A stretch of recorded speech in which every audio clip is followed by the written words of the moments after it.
हमारे सनातन परंपरा में तीन बातें कही जाती है, ब्रह्मा विष्णु महेश, त्रिदेव माने जाते हैं। ब्रह्मा की पूजा हम इसलिए करते हैं क्योंकि कहा जाता है कि उसने सृष्टि का निर्माण किया। विष्णु की पूजा हम इसलिए करते हैं क्योंकि कहा जाता है कि वो सृष्टि का पालन करते हैं। और शिव की पूजा इसलिए की जाती है क्योंकि यह मान्यता है कि शिव पाप का संहार करते हैं। ईमानदारी से एक बात यदि मैं आपको पूछूं कि आप ब्रह्मा को देखे हैं, आप विष्णु को देखे हैं, आप शिव को देखे हैं, यदि आपकी प्रकृति ईमानदार है तो आप कहेंगे कि मैंने नहीं देखा है। लेकिन मैं एक बात आज आपको बता रहा हूं, आप खुद जानते हैं, आपकी ही जानकारी को और मैं थोड़ा ताजा कर दूं।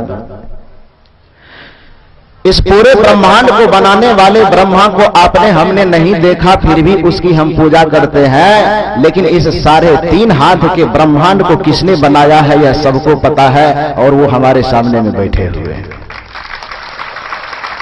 ये पता है ना जी? इस पूरे ब्रह्मांड का पालन पोषण कौन विष्णु करते हैं ये आपको पता हो कि ना हो, हमको पता हो कि ना हो, लेकिन पूरे दुनिया को पता है कि इस सारे 3 हाथ के शरीर का पालन पोषण कौन करते हैं, वो हमारे सामने बैठे हुए हैं। इस धरती पर शिव को आपने नहीं देखा, आपके अवगुण का संहार करने वाले शिव को आपने नहीं देखा, लेकिन अपने बच्चों के जीवन से बुराई को, एक एक बुराई को निकाल करके उसे संहार करने वाले शिव आपके सामने में बैठे हुए हैं। हम आज तक मंदिरों में जाकर के भी दुखी हैं, हम आज तक मस्जिदों में जाकर के भी दुखी हैं, हम आज तक ग्रंथों का पाठ करके भी दुखी हैं। तो जानते हैं उसका कारण क्या है? भगवान शंकर और माता पार्वती बैठे हुए थे। शिव पुराण की बात मैं बता रहा हूं आपको। तो भगवान शिव और माता पार्वती बैठे थे। एक दिन माता पार्वती पूछती है भगवान शंकर से कि प्रभु, कहा जाता है कि जो आपकी पूजा करते हैं, जो भगवान की पूजा करते हैं, उसके जीवन से सारे दुखों का अंत हो जाता है, उसके जीवन से समस्याओं का अंत हो जाता है। लेकिन धरती पर देखा जा रहा है कि जितना सत्संग हो रहा है, जितना यज्ञ हो रहा है, जितना पूजा हो रहा है, जितना पाठ हो रहा है, उतनी ही समस्या भी बढ़ रही, उतना दुख बढ़ रहा है, उतने रोग बढ़ रहे हैं, उतने व्याधि। कारण क्या है? ये कौन पूछ रहे हैं? भगवान शंकर से माता पार्वती प्रश्न कर रहे हैं कि दुख का क्या कारण है। आप कहते हैं पूजा करने से दुख खत्म होता है, आप कहते हैं भक्ति करने से दुख खत्म होता है, आप कहते हैं कि भगवान का भक्त होने से दुख विपत्ति और समस्या खत्म होती है। तो किसी न किसी भांति लोग भगवान की भक्ति करते हैं, फिर भी उसके जीवन में दुख क्यों दिखाई देता है, संसार में दुख क्यों दिखाई देता है? बढ़िया से सुनिए। भगवान शंकर ने कहा कि तुम कैसे जानती हो, जो भक्ति करेगा तो उसका तो दुख निश्चित समाप्त होगा। यह सैद्धांतिक सत्य है कि भक्ति करने वाले के जीवन में दुख नहीं होगा। फिर इसमें से हजारों आदमी का प्रश्न हो सकता है कि हम भी तो करते फिर भी हमारा जीवन दुखी है। आपके तरफ से माता पार्वती वकालत कर रही है भगवान शंकर से कि क्यों दुखी है, बताइए आप। भगवान शंकर ने कहा कि आदमी इतने चालाक है कि अपने हरेक मनमानेपन को वो भक्ति का नाम दे देता है, वस्तुतः वह भक्ति करना नहीं जानता है। कहा कैसे? कहा आज तक वह उस देवता की पूजा करते आए हैं जिस देवता को उसने खुद बनाया है। मंदिर में हम जाएंगे तो मंदिर वाले देवता को किसने बनाया है? ईमानदारी से बताना। मंदिर में मंदिर को किसने बनाया है? स्वाभाविक है कि आपने बनाया। अब ये आश्रम यहां पर है, आश्रम को हम बनाए हैं, तो आश्रम बड़ा होगा कि उसमें को बनाने वाले हम बड़ा होंगे? कौन बड़ा होगा? यहां पहले आश्रम नहीं था, आश्रम की स्थापना आपके हमारे द्वारा हुई है, तो इसलिए आप और हम उसके जन्मदाता हैं, हम और आप उससे बड़े हैं। आश्रम बड़ा नहीं है। मंदिर को आपने बनाया है, मंदिर में बैठने वाले देवता को भी आपने बनाया है। भगवान शंकर ने कहा कि अपने मनमाने को ये भक्ति कहता है, आज तक इसने उस देवता की पूजा करके शांति पाना चाहा जिस देवता और जिस मंदिर को इसने खुद बनाया है। अरे आज तक इसने उस देवता की पूजा किया ही नहीं जिस देवता ने इसको बनाया है, तो फिर इसकी शांति कैसे मिलेगी? ये बताओ। जो देवता आपको बनाया है, जिस ब्रह्मा को आप बना रहे हैं, उसके सामने तो आप माथा रगड़ रहे हैं। जिस विष्णु को आपने बनाया है, उस विष्णु को आप नहीं बनाए, विष्णु के मूर्ति को आप बनाए हैं। शिव को आप नहीं बनाया है, शिव के मूर्ति को आप बनाए हैं। मेरे कहने का गलत मतलब नहीं निकालिएगा, आप लोग समझने की कोशिश कीजिए। आपके द्वारा जो बनाया गया शिव है वो स्वाभाविक है कि आप शिव छोटा नहीं है, लेकिन आप जिस शिव को बनाते हैं वह शिव आपसे छोटा हो जाएगा। विष्णु आपसे छोटा नहीं है, लेकिन आप जिस विष्णु को बनाते हैं, अपने हाथ से गढ़ते हैं, वो विष्णु आपसे छोटा होगा कि बड़ा होगा? छोटा होगा ना जी। भगवान शंकर कहते हैं कि आदमी के मनमानेपन के कारण हे पार्वती, पूरे संसार के लोग भक्ति करने के बावजूद भी दुखी है, क्योंकि आज तक उन्होंने प्रत्येक मनुष्य ने उस देवता की पूजा किया है जिस देवता और जिस मंदिर को इसने खुद बनाया है। जिस दिन यह अपने तरफ लौट करके यह देखेगा कि हमको जिस देवता ने बनाया है, हम एक बार उनके चरणों में माथा रख टेक दें, उसी दिन से उसके जीवन के दुखों का अंत होना शुरू हो जाएगा।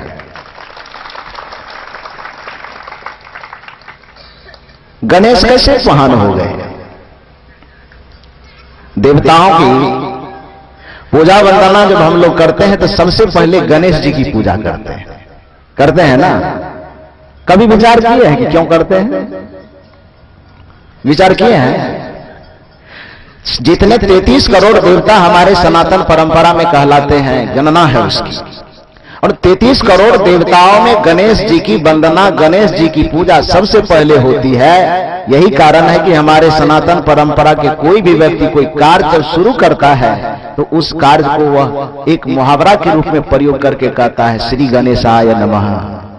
कार्य की शुरुआत हो रही है, अर्थात सर्वप्रथम पूज्य देवता का आह्वान किया जा रहा है। गणेश में ऐसी क्या विशेषता है? जो सबसे बड़े नेता हो गए, सबसे बड़े पूज्य हो गए, क्या विशेषता है? देखने में मुंह भी तो और देवता से थोड़ा खराबे है, सवारी भी बेचारे के पास हेलीकॉप्टर वगैरह है नहीं। क्या है? सबसे छोटा सवारी चूहा है ना। पेट भी उसका बहुत बड़ा न, शरीर का सांचा ढांचा भी देखने में कोई खूबसूरत ऐसी बात नहीं है। खाने में भी माहिर है, खूब लड्डू चबाते हैं, लेकिन उसके बावजूद भी सारी विशेषता अन्य लोगों में रहने के बावजूद भी गणेश जी की पूजा सबसे पहले क्यों होती है? क्या कारण? गणेश जी की पूजा इसलिए होती है, कहा जाता है कि जितने सारे देवता थे सभी देवताओं में यह विचार बना कि भाई आदमी के पास तो उम्र मात्र 100 वर्ष की है। आज 60, 70, 80 वर्ष जीता है लोग, लेकिन पुराने जमाने में 100 वर्ष जीते थे। क्योंकि वेद में यह ऋचा है कि जीवे में सर्वदा शतम, कि हम 100 वर्ष तक जिए। भगवान से वरदान मांगा जा रहा है। तो 100 वर्ष तक की कल्पना, 100 वर्ष तक जिया जाता होगा उस समय में। सभी देवताओं ने कहा भाई हम लोगों की संख्या है 33 करोड़ और आदमी जीता है मात्र 100 वर्ष, तो 100 वर्ष यदि आदमी जिएगा तो पूरा जिंदगी कितना होगा? कैलकुलेटर है आपके पास, जोड़ सकते हैं। 33 करोड़ देवता है और आपको मात्र 100 वर्ष जी नहीं पाएंगे, लेकिन मान लीजिए कि 100 वर्ष आपको जीना है। मानने में क्या लगता है? थोड़ी देर मानिए। तो 100 वर्ष यदि जीना है तो एक वर्ष में 360 दिन, तो 360 गुना 100 बराबर कितना हुआ? 36,000। कितना हुआ? 360 गुना 100 बराबर, गणित कमजोर है क्या आप लोगों का? 36,000 हुआ ना। आपको पूरे जीवन की अवधि मिलती है मात्र 36,000 दिन। अब देवताओं की संख्या कितनी है भाई? 33 करोड़। कितना देवता की पूजा करना पड़ेगा एक दिन में? 36,000 दिन आपके पास है और देवता की संख्या 33 करोड़। एक दिन में कितने देवता की आप पूजा करेंगे जो आपको 36 पूरा कर पाएंगे क्या? पूरा नहीं हो पाएगा। तो सब देवताओं को लगा कि भाई आदमी यदि आंख पलक झपकते झपकते एक सांस की लेने के क्रम में, जो सांस आप छोड़ते और लेते हैं, एक सांस लेने और छोड़ने के क्रम में यदि आप कम से कम 10 देवता 20 देवता की पूजा कर सकते हैं, तब आपको पूरी जिंदगी लगेगी केवल देवताओं की पूजा करने में। इतने देवता आपके पास। सभी देवताओं ने कहा कि बड़ा मुश्किल में पड़ जाएगा, आदमी जिएगा, खाएगा, कमाएगा कि केवल पूजा करते रहेगा। भाई कुछ ऐसा उपाय निकालो कि गांव में होता था ना, पुराने जमाने में गांव में मरर होता था। भोज भात करना हो, मरर को जाकर के कह दिया, इसका मतलब मरर को निमंत्रण पड़ गया तो पूरे गांव को ही निमंत्रण पड़ गया। ये पुरानी प्रथा थी, नया प्रथा तो बदल गया है।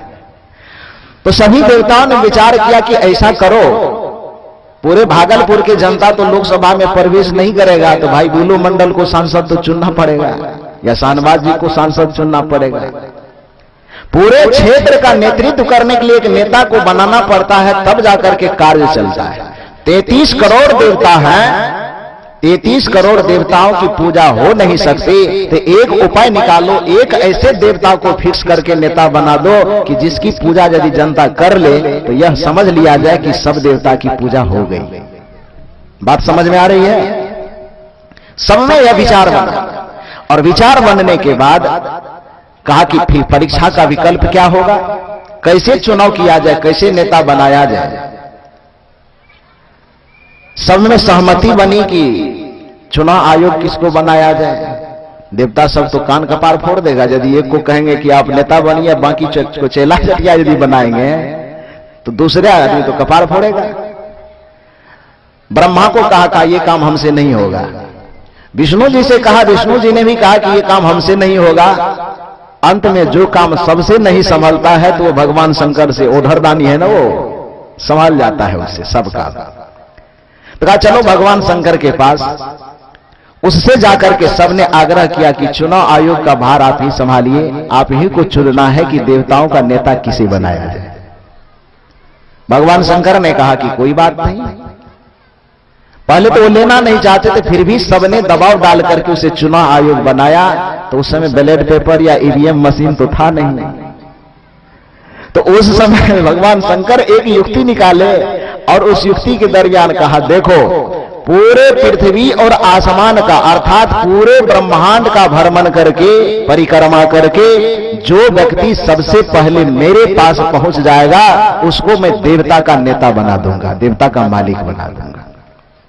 ये भगवान शंकर चुनाव का नियम रखा। अब जैसे ही कहा, तो आप जब चुनाव आता है तो देखते हो ना कैसे आदमी खड़ा होता है।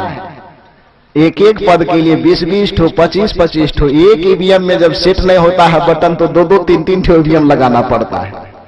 लगाना पड़ता है ना, कुर्सी की भूख है ना। तो जैसे ही भगवान शंकर घोषणा किए कि इस तरह के परीक्षा के द्वारा देवताओं का नेता चयन किया जा रहा है कि जो देवता सबसे पहले पूरे ब्रह्मांड का परिभ्रमण करके मेरे पास पहुंचेगा उसको देवताओं का नेता बना दिया जाएगा। लालसा सबकी बनी कि हमको कुर्सी मिलना चाहिए। सब अपनी अपनी सवारी लेकर तुरंत भ्रमण के लिए, ब्रह्मांड यात्रा के लिए निकल पड़े, दौड़ पड़े। सबकी बड़ी मस्त सवारी थी। कार्तिक जी के पास मयूर था, किसी के पास और कुछ, किसी के पास बाघ, किसी के पास बैल, किसी के पास और बहुत तरह की सवारी, पुष्पक विमान। बेचारा गणेश जी के भी मन में था कि हम ही नेता बनते तो बढ़िया रहता, लेकिन किस्मत उसको साथ नहीं दे रहा था। दौड़ करके भी यदि जाएगा तो पेट इतना भारी है कि दौड़ नहीं पाएगा वो। दौड़ पाएगा?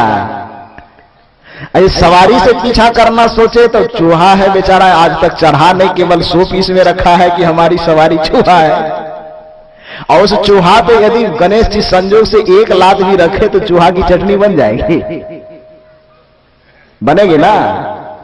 एक पैर भी चूहा के ऊपर धरे, 100 पीस में रखा था कि हमारी सवारी है, लेकिन चढ़ा कभी नहीं था। लेकिन आज नौबत आ गई कि भाई चढ़ना है, तो गणेश जी सोच रहा है कि हम इतने भारी भरकम शरीर वाले हैं, यदि एक पैर भी रखे तो चूहा की चटनी बन जाएगी, बड़ा मुसीबत आ गया।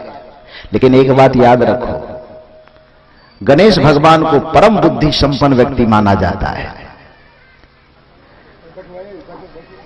सब तो दौड़ लगा दिए, लेकिन सबके दौड़ने के बाद गणेश जी को जब अपने शरीर से सामर्थ्यवान समझ में नहीं आया कि शरीर मेरा सामर्थ्यवान है, जब उसे अपने सवारी भी फीके लगने लगे कि सवारी से भी मेरा जीत नहीं हो सकता है, तो एकदम एकांत शांत होकर के बैठ गया, अपने भीतर लौटा और भगवान शंकर के उसी उपदेश को एक बार स्मरण में किया कि तुम उस देवता की पूजा करने में दौड़ लगा रहे हो जिस देवता को तुमने खुद बनाया है। अरे उस देवता की पूजा करके देखो जिस देवता ने तुम्हें बनाया है। भगवान शंकर के इस बात को गणेश जी दिमाग में बैठाए और दिमाग में बैठा करके बैठ गया, एकांत शांत, दौड़ना छोड़ दिया। कल भी मैंने कहा था ना कि चाबी, कहा कि चाबी जो खोल करके प्रवेश करेगा और राजा बन जाएगा। सब कागज देख करके दौड़ने लगा। एक आदमी ताला की तरफ देख के निश्चिंत हो गया कि ताला लगा हुआ ही नहीं है, तो किताब क्वेश्चन पढ़ने की क्या जरूरत है। परिणाम यह होता है कि गणेश जी शांत होकर बैठ जाता है। क्योंकि गणेश जी को शंकर जी के द्वारा यह बोध मिला था, प्रत्येक भक्त को गुरु के द्वारा, प्रत्येक भक्त को भगवान के द्वारा यह संदेश मिलता है। दीक्षा लेने के वक्त में ही भावात्मक संदेश मिलता है। जब जीवन दुख से घिर जाए, कोई बात समझ में ना आवे, जब आपका जीवन किसी समस्या से, किसी परेशानी से, किसी उलझन से घिर जाए, पूरब पश्चिम उत्तर दक्षिण आगे पीछे ऊपर नीचे देखने के बावजूद भी समस्या का कहीं कोई समाधान नजर नहीं आवे, तो एक बात इस मंच का ख्याल रखना, इस मंच के माध्यम से सुन और सीख करके जाना कि चारों तरफ समस्याओं से आपका जीवन घिर जाए, उस समस्या से उबरने का कहीं कोई रास्ता नहीं दिखाई दे, एक ही काम करना। जब जीवन दुख से घिर जाए, कोई बात समझ में ना आवे, तब करके भरोसा सदगुरु पे, उनकी शरण में आ जाना। कोई समस्या का समाधान नजर नहीं आवे तो हाथ पैर शांत करके, यदि गुरु का आश्रम, गुरु का दरवाजा आपके नजदीक है, तो सारा दरवाजा छोड़ करके गुरु के दरवाजा को खटखटाने के लिए चले जाना। और यदि गुरु का आश्रम, गुरु का दरबार नजदीक में नहीं है, तो शांत होकर के बैठ जाना।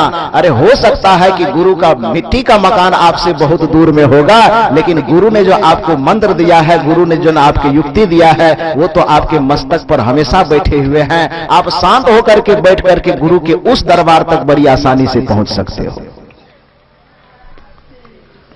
बहुत आसानी से पहुंच सकते हो। एक बार उस जगह तक पहुंच करके देखो, शांत होकर बैठना, समस्या का आपको समाधान तत्काल मिलेगा। गणेश जी से रहा नहीं गया, उसने सोचना आरंभ किया कि मैं दौड़ करके तो लक्ष्य को पा नहीं सकता, अब करो क्या।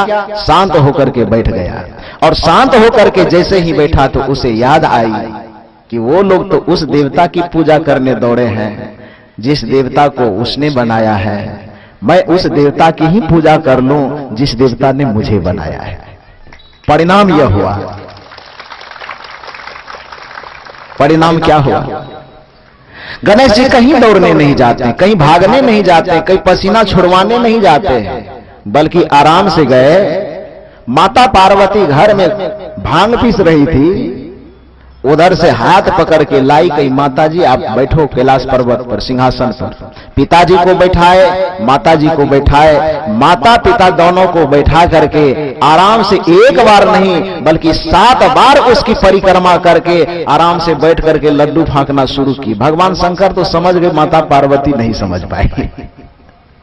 माता पार्वती कही कि गणेश तुम्हें नेता बनना था भाई, तुम लड्डू फांक रहे हो। शंकर जी मन ही मन मुस्कुरा रहे हैं, और आपको सुन करके आश्चर्य लगेगा, जब सारे देवता लहूलुहान खून पसीना से लथपथ परेशान उधर से जब अपनी अपनी सवारी को लेकर के आए, चारों तरफ से दौड़ते हुए, तो सब जब जमा हुए, भगवान शंकर ने कहा कि देवताओं का नेता चुन लिया गया है। लोगों ने पूछा आपने देवता का नेता किसे चुना है? भगवान शंकर ने कहा मैंने गणेश को देवता का नेता चुन लिया है। सब लोग विद्रोह कर दिए। कहा गणेश ने कोई परिश्रम नहीं किया, गणेश बैठ के लड्डू फांक रहा है, हम लोग दौड़ रहे हैं, हमको सफलता नहीं मिली, हमको जीत नहीं मिली, लड्डू फांकने वाले को जीत कैसे मिल गई भाई? कैसे आप दे दिए? आप लगता है परिवारवाद में फंस गए नेताजी। चुनाव आयोग आपको बनाया गया तो आप परिवारवाद के चक्कर में फंस गए, बेटा के मुंह में पड़ करके आप बेटा को राजगद्दी दे दी। गलत किए। भगवान शंकर ने कहा कि हम मोह में फंसे हैं कि क्या फंसे? अरे भैया तुम्हारे मन में जो सवाल है, जिसको नेता मैं बनाया हूं उसी से तुम सवाल जवाब कर लो, तुम्हें जवाब मिल जाएगा। और एक एक करके सब सवाल जवाब करते। गणेश जी सबको शांत करके कहे पहले ठहरिए। सब जैसे ही शांत हुआ, गणेश जी ने कहा कि हे देवताओं, मैं आपसे यह पूछना चाहता हूं कि सनातन परंपरा सत्य है कि गलत? जवाब क्या मिलेगा? सनातन संस्कृति सही है कि गलत? क्या है? सनातन परंपरा को चलाने वाले वैदिक शास्त्र सही है कि गलत? क्या है? सब क्या कहेगा? जवाब बढ़िया से दीजिए, ऊंची आवाज में। सही कहेगा कि गलत कहेगा? सनातन संस्कृति सच है, वो गलत नहीं है। सनातन संस्कृति का संचालन करने वाले वेद शास्त्र सच है, वो गलत नहीं है। सब देवताओं ने कहा हाँ ये बात तो सच है। कहा उसी वेद में यह लिखा हुआ है मातृ देवो भवः, पितृ देवो भवः, आचार्य देवो भवः, अतिथि देवो भवः। उसी वेद में यह लिखा हुआ है कि माता पृथ्वी से भी बड़ी होती है और पिता आसमान से भी बड़ा होता है। तो यदि माता और पिता की परिक्रमा हमने कर लिया, आप लोग कहां भ्रमण कर? ब्रह्मांड का मतलब क्या होता है? का ब्रह्मांड का मतलब होता पूरा पृथ्वी, पूरा आसमान। कहा जब ब्रह्मांड का मतलब पूरा पृथ्वी और पूरा आसमान होता है, आपके सनातन संस्कृति का शास्त्र वेद यह कहता है कि माता पृथ्वी से बड़ी होती है और पिता आसमान से बड़ा होता है। तो छोड़ो उस दुनिया वाले पृथ्वी और आसमान की परिक्रमा करने हम नहीं गए, लेकिन जो पृथ्वी से बड़ी मां है और आसमान से बड़ा पिता है, हम उसकी ही परिक्रमा कर लिए। तो हम नेता क्यों नहीं बन सकते? क्यों नहीं बन सकते? भगवान शंकर माता पार्वती को समझा रहे हैं। अभी तक तो हिंदी में हम समझा रहे थे ना, भगवान शंकर जिस भाषा में बोले वो बात मैं आपको बता रहा। भगवान शंकर बता रहे हैं, इसको ध्यान से सुनिए। भगवान शंकर कहते हैं माता पार्वती से कि हे पार्वती, पूरे संसार के लोगों के भक्ति भजन पूजा पाठ करने के बावजूद भी दुखी होने का एक ही कारण है। का कारण क्या? भगवान शंकर कहते हैं कि जहां पर जिसकी पूजा होनी चाहिए वहां पर उसकी पूजा नहीं होती है। अपूज्या यत्र पूज्यन्ते न पूजनीयो पूज्यते। शिव पुराण की यह बात है। माता पार्वती और भगवान शंकर के बीच का संवाद है। भगवान शंकर कहते हैं कि अपूज्या यत्र पूज्यन्ते न पूजनीयो पूज्यते त्रीणि तत्र भविष्यन्ति दुर्भिक्षम मरणम भयम। हे पार्वती, अपूज्या यत्र पूज्यन्ते, संस्कृत व्याकरण का जरा सा भी ज्ञान आप लोगों को है तो एक एक शब्द का विश्लेषण कीजिए। भगवान शंकर कहते हैं माता पार्वती से कि पूजा पाठ धर्म कर्म भक्ति भजन करने के बावजूद ही लोग के जीवन में परेशानी दिखती है, लोगों के जीवन में दुख दिखता है, लोगों के जीवन में भय पीड़ा और अवसाद दिखाई देता है। तो हे पार्वती, इसका सिर्फ इतना ही कारण है और उस कारण का नाम क्या है? अपूज्या यत्र पूज्यन्ते न पूजनीयो पूज्यते त्रीणि तत्र भविष्यन्ति दुर्भिक्षम मरणम भयम। इसका सीधा सा अर्थ कीजिए।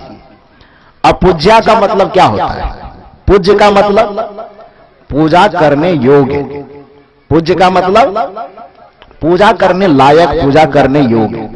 उसमें और निषेधात्मक उपसर्ग लगा हुआ है, क्योंकि और जो उपसर्ग है संस्कृत साहित्य में वो निषेधात्मक अर्थ में है। जैसे भय का मतलब होता है डरना।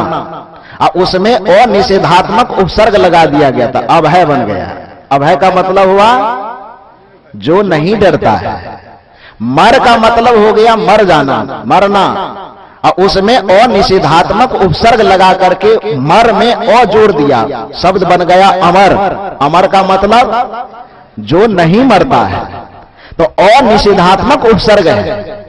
भगवान शंकर माता पार्वती से कहते हैं कि अपूज्या यत्र पूज्यन्ते, अर्थात जिसकी पूजा हमें नहीं करनी चाहिए फिर भी हम उसकी पूजा करते हैं। अपूज्या यत्र पूज्यन्ते, जो नहीं पूजने योग्य है फिर भी जहां पर उसकी पूजा हो रही हो। न पूजनीय पूज्यते, जो पूजने लायक है, जो पूजने योग्य है, उसकी पूजा जहां नहीं होती हो। मेरी बात समझ रहे हैं? अपूज्या यत्र पूज्यन्ते, जिसकी पूजा नहीं होनी चाहिए फिर भी उसकी हम पूजा करें। और न पूजनीय पूज्यते, जिसकी पूजा करनी चाहिए उसकी पूजा हम नहीं करें, तो उसके परिणाम में क्या आएगा? त्रीणि तत्र भविष्यन्ति, भविष्य में तीन घटना उस परिवार, उस समाज, उस व्यक्ति के जीवन में निश्चित घटेगी। और वह क्या होगा? दुर्भिक्षम मरणम भयम।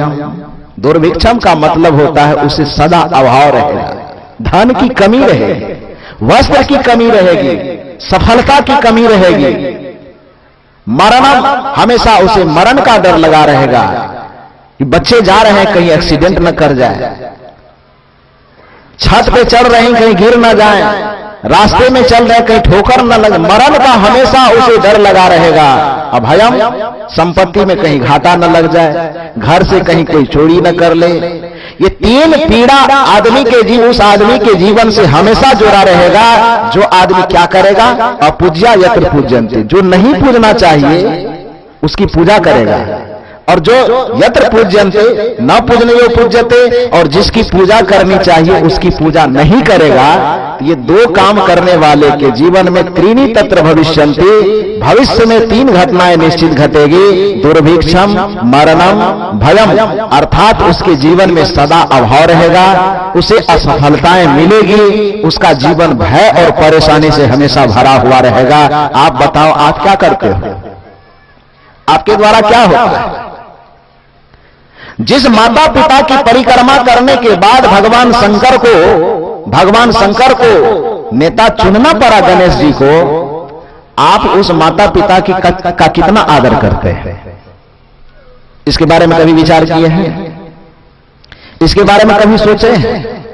जिस माता पिता का इतना उपकार है आपके ऊपर, जिसके लिए महर्षि मनु ने कहा है कि यंग माता पितरो क्लेशं सहित संभवे निराम नतस्य निष्कृति शक्या कुर्तंग वर्षं सतेरपि, कि ऐ मनुष्य, एक माता पिता को बाल बच्चे जन्म देने में, उसको पढ़ाने लिखाने में, पढ़ा लिखा करके उसे विद्वान, पहलवान और महान बनाने में माता पिता की जो पारिश्रमिक लागत है, यदि बच्चा अपने माता पिता के उस कर्जा से मुक्त होने के लिए अपने माता पिता के चरण में 100 वर्ष तक सरसों का तेल रगड़ते रहे तो भी उसके कर्जा से मुक्त नहीं हो सकता है।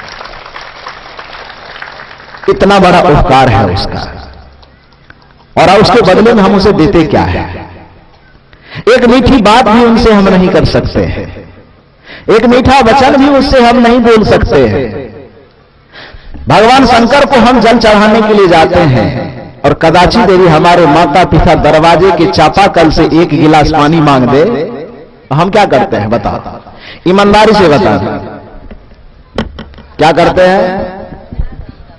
भगवान शंकर खुश हो जाएगा? भगवान शंकर खुश होते हैं क्या?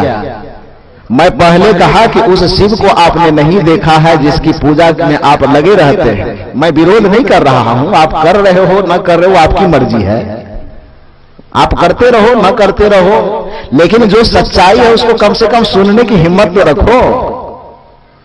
आज तक जिस शिव को आपने नहीं देखा है उस शिव के पीछे आप दौड़ते हैं, लेकिन मैंने कहा एक शिव है जो सबको दिखाई देता है। कल्पना करो कि यदि बचपन में आपके अवगुणों को यदि आपके माता पिता न संभालते, उसे दूर न करते, तो आज आप राम कृष्ण की तरह बैठ करके सत्संग नहीं सुन रहे होते, बल्कि आप भी किसी जेल के फाटक के अंदर तमाशा देख रहे होते। तमाशा बन जाते आप। बनते नहीं? बनते कि नहीं बनते? कहा जाता है कि एक बहुत बड़े डकैत को जब फांसी की सजा हुई तो फांसी की सजा होने के बाद उससे पूछा गया कि तुम्हारी अंतिम इच्छा क्या है, बताओ। उस डकैत ने कहा कि हमारे पिताजी तो बचपन में ही गुजर गए, मेरी मां अभी जिंदा है। मुझे फांसी पर लटकाने से पहले यह पूछा जा रहा है कि तुम्हारी अंतिम इच्छा क्या है, तो मैं यही आग्रह करता हूं कि मुझे मेरी मां से एक बार मुलाकात करवा दो। ये ताली बजाने वाली बात नहीं, पहले बढ़िया से सुनो, बात को पूरी सुन लो। उसने कहा मुझे मेरी मां से मिलाया जाए, और मां से जब मुलाकात होने की बात आई, उस डकैत के सामने लाया गया। डकैत एकदम जेल के अंदर, फाटक के अंदर बंद है।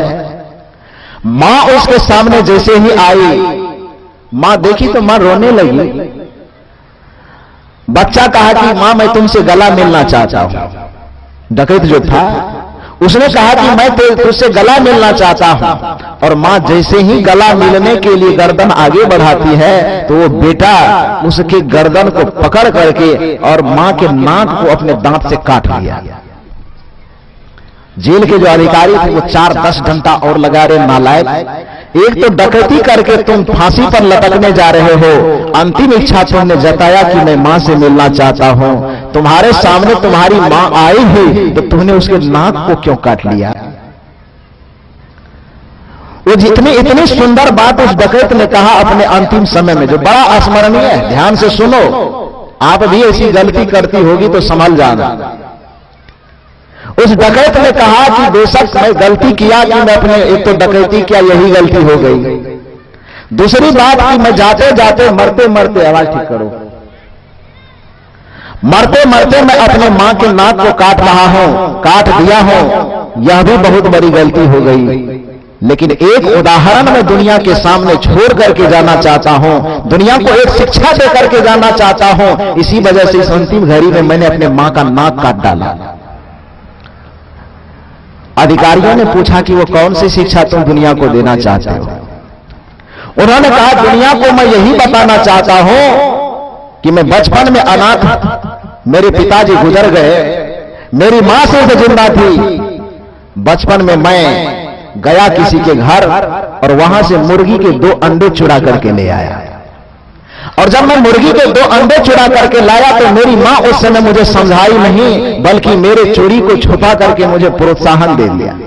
और परिणाम यह हुआ कि मेरा मन बढ़ता चला गया।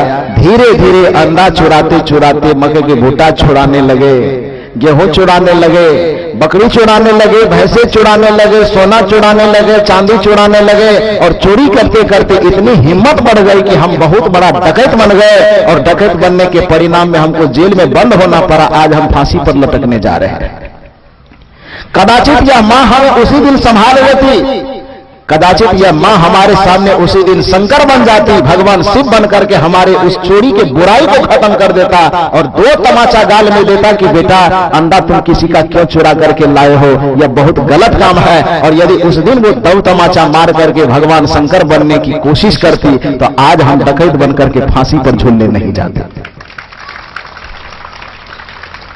इसलिए हम इसका नाक काट लिए, ताकि दुनिया की तमाम माता सीखे कि अपने बेटे की, अपने बच्चे की गलती पर उसे भगवान शंकर बन जाना चाहिए। जन्म देने वाले को ब्रह्मा कहा जाता है, पालने पोसने वाले को विष्णु कहा जाता है, और अवगुणों का संहार करने वाले को शिव कहा जाता है। मैंने कहा प्रत्यक्ष रूप में ये तीनों आपके सामने हैं। आपके अपने पसंदीदा YouTube चैनल खुशहाल जिंदगी टीवी का लक्ष्य आपको किसी भी तरीके से डोमिनेट करना नहीं है, ना ही आपके धर्म, मत, मजहब और परंपरा के खिलाफ बोलना है। हमारा मकसद है आपके भीतर जो परम सत्य सोया हुआ है उसे जगाना, किसी भी तरीके से परम सत्य को उद्घाटित करना हमारा मकसद है। हम जो भी सच है आपके भीतर उसे उजागर करते हैं ताकि आप सत्य का साक्षात्कार कर सकें और हर तरीके के भ्रम, अंधविश्वास, कर्मकांड, पाखंड, ढोंग, ढकोसले, छू मंत्र, जादू मंत्र और चमत्कार से बाहर निकल सके। उम्मीद करते हैं कि आपने बड़ी बारीकी से इस पूरे सत्संग को गहरे में लिया होगा और समझा होगा।